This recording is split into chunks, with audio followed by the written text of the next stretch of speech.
नमस्कार Maharashtra, good morning. आज 28 मार्च शनिवार। सुरू करूयात आजच्या ताज्या न्यूज बुलेटिनला। पण सर्वात पहिले बहुतेकांच्या आवडीचा विषय म्हणजे आजचे सोन्या चांदीचे दर बघूयात। सोन्याचे दर पुन्हा एकदा वर चढताना दिसतायत। आज सोन्याचा दर 24 कॅरेट प्रति तोळा साधारण 1,42,000च्या आसपास आहे, तर चांदीचा भाव 2,30,000 रुपये प्रति किलोच्या आसपास नोंदवला जातोय। आता घेऊयात बातम्यांचा झटपट आढावा, तेव्हा रिलॅक्स बसा, चहा हातात घ्या आणि सुरू करूयात आजचं न्यूज बुलेटिन। पहिली बातमी अकोल्यातून। अकोल्यात धावत्या बसमध्ये वृद्धाचा मृत्यू, चालकानं बस थेट नेली रुग्णालयात।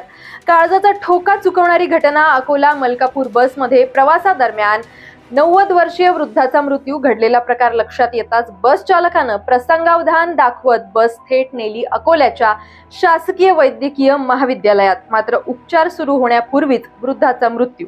पुढची बातमी आहे सांगलीतून। सांगलीतल्या मिरज शासकीय वैद्यकीय महाविद्यालय आणि रुग्णालयाच्या आवारामध्ये जैविक कचऱ्यानं भरल्या 3 खोल्या। बायोमेडिकल हानिकारक कचरा दीर्घकाळ न उचलता रुग्णालय परिसरात साठवून रुग्ण, कर्मचारी आणि नागरिकांच्या जीवितास गंभीर धोका। तातडीनं कायदेशीर कारवाई करण्यात यावी, वंचित बहुजन माथाडी ट्रान्सपोर्ट आणि जनरल कामगार युनियनच्या वतीनं मागणी। पुढची बातमी आहे बुलढाण्यातून। सत्याचा, धर्माचा आणि संविधानाचा अंश देवेंद्र फडणवीस यांच्यात उरला असेल तर त्यांनी सरकार बरखास्त करावं, अशी टीका काँग्रेसचे प्रदेशाध्यक्ष हर्षवर्धन सपकाळ यांनी केली आहे। बुलढाण्यात ते बोलत होते। खरात प्रकरणातून सत्ताधाऱ्यांचे वाभाडे निघतायत। खरात सुरू असताना झिरवळची हिरवळ कुठून आली, असा खोचक सवाल सुद्धा सपकाळ यांनी सरकारला विचारलाय। यानंतर वर्ध्यातून बातमी आहे। वर्ध्यात सोमनाथ लेआउटमध्ये घराला आग, घरगुती साहित्य जळून खाक। देवघरातल्या कापूर आणि दिव्यामुळे ही आग लागल्याची प्राथमिक माहिती। नागरिकांच्या सतर्कतेमुळे मोठा अनर्थ टळला। अग्निशमन दलानं आणली आग आटोक्यात, जीवितहानी टळली। पुढची बातमी कोल्हापुरातून। कोल्हापुरात नदीकाठवरील शेतीपंप चोरणाऱ्या टोळीला अटक, शेतकऱ्यांकडून पोलिसांचा सत्कार। कोल्हापुरातल्या पन्हाळा आणि करवीर तालुक्यात नदीसह विहिरीवरच्या मोटर चोरणाऱ्या टोळीला करवीर पोलिसांनी केलं गजाआड। शिवाय चोरलेल्या सुमारे 6 ते 7 लाख रुपये किमतीच्या मोटर शेतकऱ्यांना केल्या परत। पुढची बातमी अमरावतीतून। अमरावती जिल्ह्यातल्या मोझरी इथं काँग्रेस नेत्या यशोमती ठाकूर यांच्या वतीनं भव्य राम जन्मोत्सव साजरा होतो। भाविकांसाठी महाप्रसादाचं आयोजन करण्यात येतं। महाप्रसाद बनवण्यासाठी सिलेंडर उपलब्ध नसल्यानं चूल पेटली। भाजप सरकारच्या धोरणांमुळे सामान्य लोकांना गॅस सिलेंडरची भटकंती करावी लागतीये, तरीही पुरेसा साठा उपलब्ध असल्याच्या सरकार थापा मारत असल्याची टीका यशोमती ठाकूर यांनी यावेळी केली। पुढची बातमी आहे बीडमधून। बीड जिल्ह्यातून जाणाऱ्या खामगाव पंढरपूर राष्ट्रीय महामार्गाचे धारूर घाटातले काम रखडल्यानं मोठ्या प्रमाणात अपघात, अरुंद रस्ता, तीव्र उतार वळण यामुळे गेल्या 2 वर्षात तब्बल 65 अपघात, आतापर्यंत 21 जणांचा बळी, तर अनेकांना कायमस्वरूपी अपंगत्व। आणखीन किती बळी राष्ट्रीय महामार्ग प्रशासनाला घ्यायचे आहेत, प्रवासी आणि वाहनधारकांचा सवाल।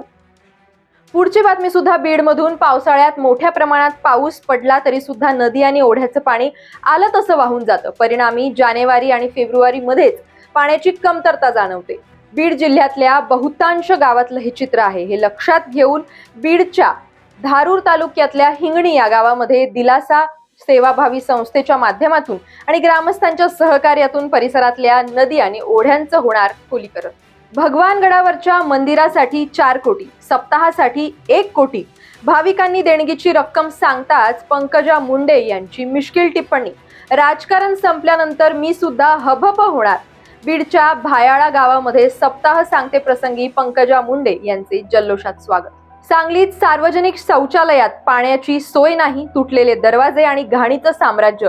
मिरज बौद्ध वसाहतीमधल्या शौचालयांची दुरावस्था, युवा वर्ग आक्रमक। स्थानिकांकडून अनेक वेळा पाठपुरावा करून सुद्धा महानगरपालिका प्रशासन आणि कर्मचाऱ्यांचं दुर्लक्ष। सातारच्या म्हसवड शहरालगतच्या धुळदेव गावच्या हद्दीत सातारा पंढरपूर रस्त्यावर झालेल्या भीषण अपघातात 2 जण जागीच ठार तर 3 जण गंभीर जखमी। रस्त्यांच्या अर्धवट कामामुळे एका वर्षात गेले शेकडो बळी। प्रशासन अद्याप सुद्धा गांधारीच्याच भूमिकेत। छत्रपती संभाजीनगरात उभाटा गटाच्या नगरसेवकांना पोलिसांनी ओढत महापालिकेच्या बाहेर काढलं। पाणी पुरवठा योजनेच्या अभिनंदनाच्या ठरावांमध्ये उद्धव ठाकरे यांचं नाव न घेतल्यानं हा राडा।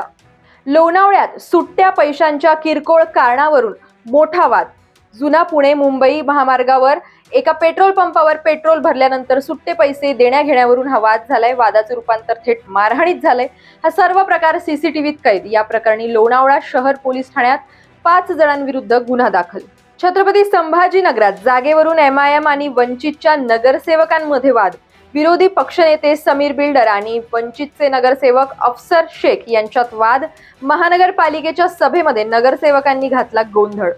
छत्रपती संभाजीनगरात गॅस दरवाढी विरोधात ठाकरे गटाचा आक्रमक पवित्रा. 23 एजन्सीजना इशारा. गॅस चढ्या दरानं विकणाऱ्या भारत गॅस एजन्सी विरोधात ठाकरे गट आक्रमक. दरवाढ आणि उशिरा वितरण थांबवावं अन्यथा तीव्र आंदोलन छेडण्याचा ठाकरे गटाचा इशारा. पुढची बातमी आहे धुळ्यातून. शिवसेना नेते माजी आमदार अनिल अण्णा गोटे यांचे मुख्यमंत्री देवेंद्र फडणवीस आणि मंत्री जयकुमार रावल यांच्यावर गंभीर आरोप. अशोक खरातची भरभराट हे गृह खात्याचं अपयश. मुख्यमंत्र्यांनी प्रामाणिकपणे जबाबदारी स्वीकारावी. 100% खासगी ट्रस्टला दिलेले 1.5 कोटी रावलांकडून वसूल करा. जयकुमार रावल यांना सहआरोपी करून हकालपट्टी करा. तर परिषदेतून माजी आमदार अनिल गोटे यांची सरकारवर सनसनीत टीका. धुळ्यात पिंपळनेर सामोडे महामार्गावर बर्निंग कारचा थरार. कारमधले 3 प्रवासी सुदैवानं बचावले. महामार्गावर ओमनी व्हॅनला अचानक आग लागल्यानं गोंधळ. प्राथमिक माहितीनुसार वाहनाच्या वायरिंग मधल्या शॉर्ट सर्किटमुळे आग लागल्याचा अंदाज. बुलढाण्यात पेट्रोल पंपावर चक्क 200 लिटरची पाण्याची रिकामी टाकी घेऊन पोहोचला ग्राहक. पंप कर्मचाऱ्यानं सुद्धा दिली डिझेलनं टाकी भरून. जिल्हाधिकाऱ्यांच्या आदेशांची पायमल्ली. इंधन टंचाईच्या अफवांमुळे बुलढाण्यात पेट्रोल पंपांवर प्लास्टिक डबे घेऊन सुद्धा ग्राहकांची गर्दी. कोल्हापुरात श्री क्षेत्र ज्योतिबा मंदिरात पुजाऱ्यांनी केलेल्या मारहाण प्रकरणानंतर परिते गावकरी आक्रमक. ज्योतिबा मंदिरात शासकीय पुजारी नेमण्याची केली मागणी. कोल्हापूरच्या दख्खनचा राजा श्री क्षेत्र ज्योतिबा मंदिरातल्या भाविकांना मारहाण प्रकरण तापलं. पुजारी हटाव ज्योतिबा बचाव मोहीम राबवण्याचा परिते गावकऱ्यांचा निर्णय. पुढची गंभीर बातमी अमरावतीतून. अमरावतीत MD ड्रग्सचा वाढता विळखा. खासदार बळवंत वानखडे यांची लोकसभेत कठोर कारवाईची मागणी. अलीकडेच अमरावती पोलिसांनी केलेल्या कारवायांमध्ये कोट्यवधी रुपयांचं ड्रग्स केलं जप्त. या प्रकरणात गुजरात आणि राजस्थानशी संबंधित कनेक्शन्सही आता समोर. या पार्श्वभूमीवर खासदार बळवंत वानखडे यांनी लोकसभेत हा मुद्दा उपस्थित करत या प्रकरणाची सखोल चौकशी करून कठोर कारवाई करण्याची केली मागणी. दिव्यांग बांधवांचे प्रश्न विधानसभेत मांडल्यामुळे आमदार डॉक्टर राहुल पाटील यांचा दिव्यांग बांधवांनी परभणीत केला सत्कार. दिव्यांग बांधवांसाठी वेगवेगळ्या योजना शासन राबवत असलं तरी सुद्धा प्रत्यक्षात त्याची अंमलबजावणी होत नाही. तसंच दिव्यांग बांधवांसाठी स्वतंत्र घरकुल योजना राबवावी हा मुद्दा शिवसेना आमदार डॉक्टर राहुल पाटील यांनी विधानसभेमध्ये केला होता उपस्थित. राज्य सरकारकडून सुद्धा सकारात्मक प्रतिसाद.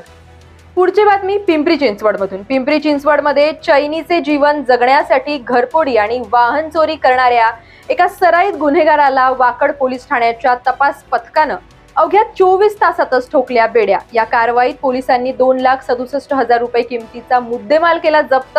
अटक करण्यात आलेल्या आरोपीकडून एकूण 4 गुन्ह्यांची उकल. बातम्यांच्या अशाच झटपट पटापट आढाव्यासाठी बघत रहा नवराष्ट्राचं हे वेगवान बातम्यांचं बुलेटिन. भेटूयात उद्या नवीन बातम्यांसह.